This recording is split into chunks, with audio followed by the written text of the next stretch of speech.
Well, hello there. I'm Kim Berry, Editor of Food and Drink Business. Welcome to Play, our weekly news roundup brought to you by GS1 Australia.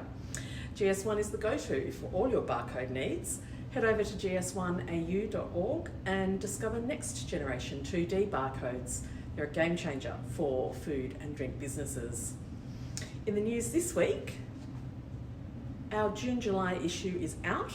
This mighty TARDIS on the front is in fact the latest in high-performance industrial washing machines. You can literally stand in it, and I reckon it could probably make you a cup of tea, such as its engineering.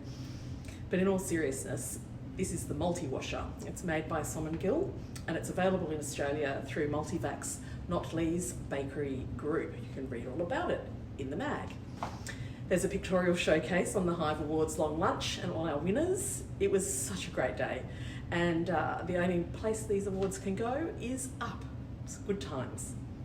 Also, our latest podcast episode was broadcast today. I talked to the Australian Food and Grocery Council's CEO, Tanya Barden, about the sector's performance and all of the inquiries going on and the road ahead. And speaking of inquiries, Dr. Craig Emerson delivered his review of the Food and Grocery Code of Conduct this week. There were no real surprises beyond perhaps the heaviness of the heavy penalties that he recommended for those who breach the code. Maximum penalties for the most harmful breaches, yet to be defined, should be the greatest of $10 million, 3 times the benefit gained from the contravention, or 10% of turnover in the preceding year. All up, Emerson made 11 recommendations and the government accepted all of them. At the top of the list was making the code mandatory, which seemed to have the support of all involved. The Export Consultant Association Incorporated, ECAI, has raised concerns about changes the federal government has made to the Export Market Development Grant Program, the EMDG. The ECAI estimates that at least 80% of current and prospective EMDG applicants will potentially be locked out because the changes will deliver bigger grants to around 30% of exporters from a smaller fund pool. But Trade and Tourism Minister Don Farrell said the changes would allow businesses to diversify their trade by allowing Austrade to identify key markets for grant tiers. He also said the grants would be awarded on a first-come, first-served basis, something the ECAI likened to queuing online for tickets to a major concert or sporting event. For the first time ever, global aquaculture production has surpassed that of capture fisheries. The latest State of the World's Fisheries and Aquaculture report, compiled by the UN's Food and Agriculture Organisation, found that in 2022, global fisheries and aquaculture production was 223 million tonnes, which was a 4.4% increase on 2020. Production was made up of just over 185 million tonnes of aquatic animals and almost 38 million tonnes of algae.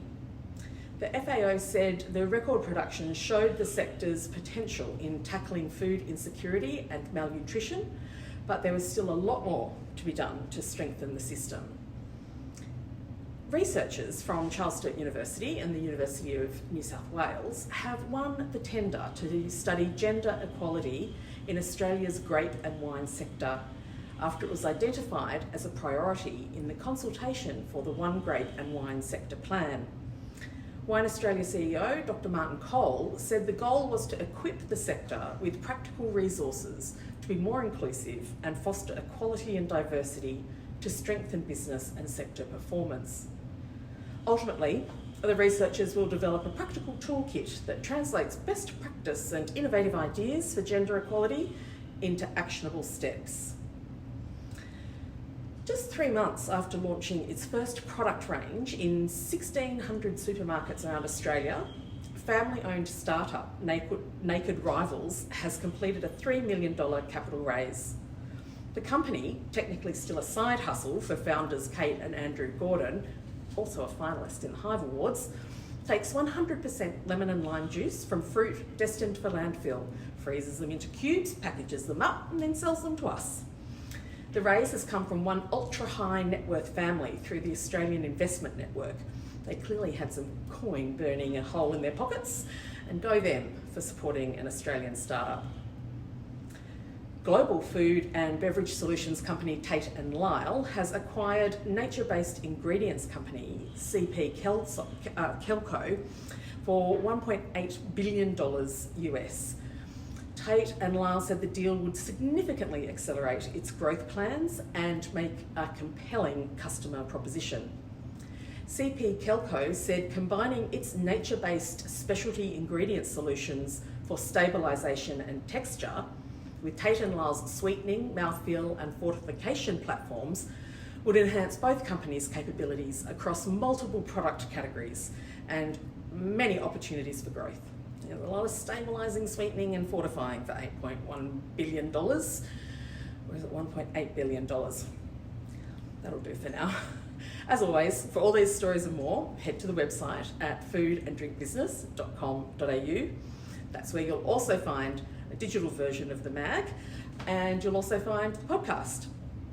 Don't forget to subscribe to our daily digital newsletter, Food and Drink Today. You can do that on the homepage of the website. Thanks to GS1 Australia. And with that, I'm Kim Berry, over and out.